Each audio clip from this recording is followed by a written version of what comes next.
Hey guys, today I'm going to be taking a closer look at the Mantis Encore.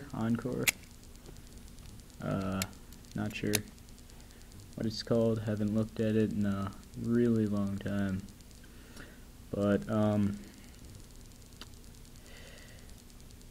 I don't like this knife at all. I wouldn't even consider it a serious knife. I've never used this before, and you can see how much blade play there is. It's insane. I mean, the lock can push it further, and it still doesn't. I mean, that's pushed all the way to the other side, and it still has a little bit less blade play, but still, it's really bad. I would not trust this knife, really to take an impact to the spine. Just when I push on it, kind of seems like this is just gonna break right there.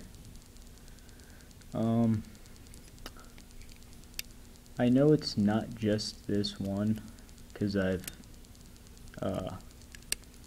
this is actually not mine, this is one of my friends. He bought two, and they were both like this.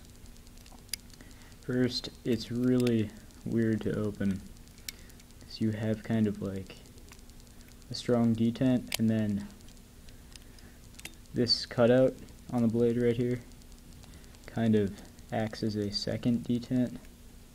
You can see,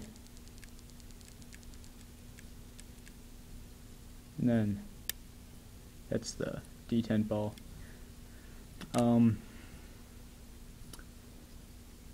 I guess if you wanted to display this, it would look pretty cool, but I think he paid $58 for each one of them, so he spent $116 on two defective knives that I really wouldn't even consider, I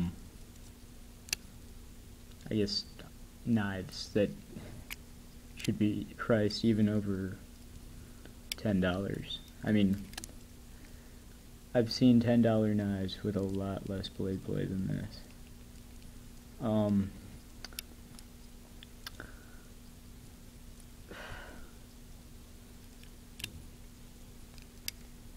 Mantis has a few other Karambits. I reviewed one of them. That one was not actually bad.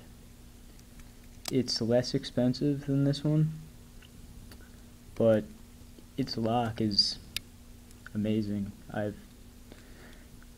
That was the first one I got. Then I told my friend about it.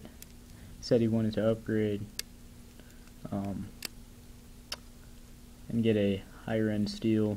I guess if you could call this higher end steel. It's AUS 8A. I mean, I can't even confirm that it's AUS 8A, because Mantis has lied about their steels before, but Mantis is not an awful company. Their knives aren't the best cutters. They're not, like, this is never going to, I guess, cut as well as, no, I take that back. If you're cutting something like string or something, this would, the string would catch right about here, and it most likely would not kind of slip out of this little recurve portion. But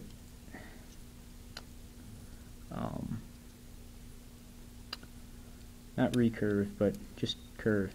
Recurve would be ZT 0350 right there. A little curve, and then it kind of dips back out and forms a belly. The other Mantis Karambit, I think I got for like 30 bucks or something, and that Karambit is smoother to deploy, better lockup, no blade play at all. It's actually surprising how strong that, I think it's called the MK1, I want to say. It's either the MK1 or MK2, I'm not sure. But it's surprising how strong that is for the price I paid.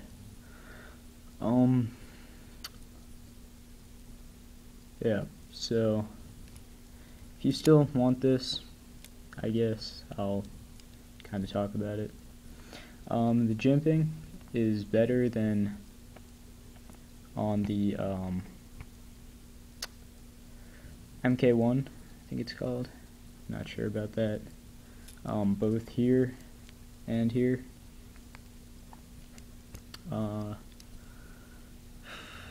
It's less comfortable to flip because the jimping, when it kind of smacks into your hand like that, just kind of is irritating, I guess. Overall, I wouldn't recommend any Karambit for a self-defense knife or utility knife or anything like that.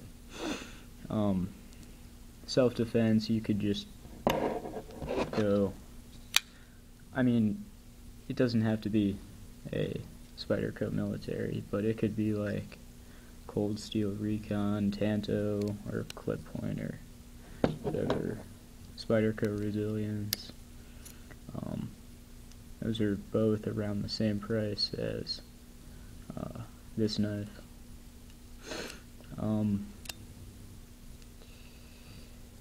Yep. As a size comparison, I know a lot of people have the ZT-0350.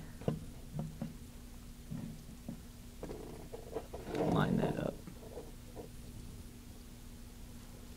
And a Hera 2.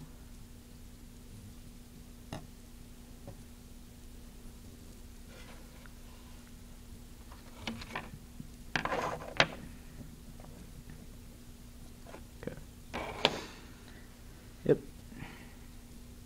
So you can see for self-defense, even this ZT-0350 has, even though this is a pretty, I mean, it's not a big knife, but it's not a small knife, it still has more reach than this. And with any Karambit, people will say stuff like the Para 2 has a terrible handle to blade ratio, but I mean, a Karambit, it's a lot worse. I mean, yeah. So overall, I would pretty much not recommend buying this. I think it has a lot of problems. Lockup, these things came loose, so discs that go around the pivot. The clip, I don't like deep carry clips. I hate them, in fact. Just don't like them. This one, the screws kind of get caught on your pocket. You can see right there.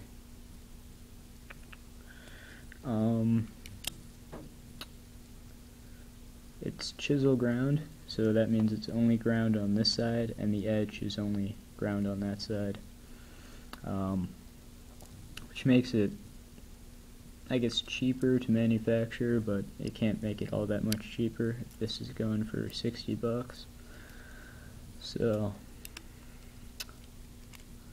yeah, overall, I would not recommend this knife. I think it's pretty much terrible. I mean, for 60 bucks, has really bad lockup. You would be much better off getting a Ontario Rat 1 for half the price, or a Tenacious for half the price, or any of those.